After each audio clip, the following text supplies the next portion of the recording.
Chapter 1. Old Town Wuxi, China, 2 months earlier. She concentrated on the sounds around her, letting her instincts guide her forward. Under the anticipation Lily felt about the public performance looming ahead of her, she pushed away an underlying feeling of foreboding. She wouldn't tell Ivy her concerns, or her sister would refuse to guide her to the park.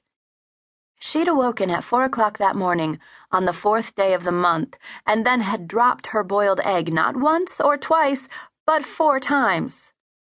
Only in China would such events involving the number 4 predict impending doom. But she would not let ancient superstitions ruin her day. She was 16, not 60, and only the elderly held on too hard to the old ways. "Curb coming," Ivy warned. Lily stepped up patiently. She always tried to think positively. She knew being blind had its perks, though sighted people might argue the point. But really, there were many things she could do that some couldn't. Take her exceptional hearing, for instance. Or even the way she never judged someone by their looks, instead focusing on their personality. She'd tried to tell her twin sister to ignore the clothing people wore, or the cleanliness of their hair, or whether they carried a designer bag or a knockoff. From her viewpoint, sight just got in the way. But today, being blind gave Lily another advantage. She knew the rain was coming probably before anyone else on the street did. Even through the heavy layer of pollution, she could feel and smell it. She moved her white cane back and forth faster in front of her to show her sister she was in a hurry. Ivy wasn't cooperating, and her stubbornness was going to get them caught in the rain. "Ivy, the rain's coming." She kept her voice calm and matter-of-fact. She didn't feel like arguing this morning. She heard the irritation in her sister's reply. "No, it isn't. Yeye said it isn't supposed to rain today. You're just feeling the wind. Slow down, we can't go too fast or you'll break your neck. You should see all the piles of bicycles and electric scooters stacked up and down these sidewalks. It's a freaking obstacle course."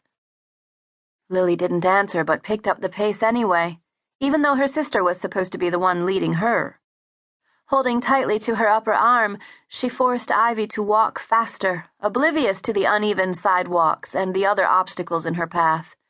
She knew her sister wouldn't let her get hurt. Ivy was her twin and had been her eyes since birth. There wasn't another person on earth she trusted more. But she'd made a decision. No longer was she going to sit in the dark and wait for her destiny to come to her. She was going to go out and find it. Yeah, I hate it when you're right," Ivy said. And Lily felt her cringe into herself as the rain began to fall in big, slow plops. She felt Ivy juggle the violin case around as she dug in her bag for the umbrella and popped it open above their heads. Lily smiled. "I told you, didn't I? Make sure Viola doesn't get wet. We're almost there, aren't we?" Lily could feel the sidewalks crowding up with more people the closer they got to the park, and even though she couldn't see them, she could feel their stares and hear their voices trailing off to nothing as she and her sister walked by. Being blind wasn't a big deal to her, but obviously it was to others. Lily was glad she couldn't see the pity evident in their voices. She wished she'd left her cane at home, but these days Ivy insisted she take it everywhere. For her, it was like a flashing sign to the public. "I'm blind! Look at me! I'm blind!"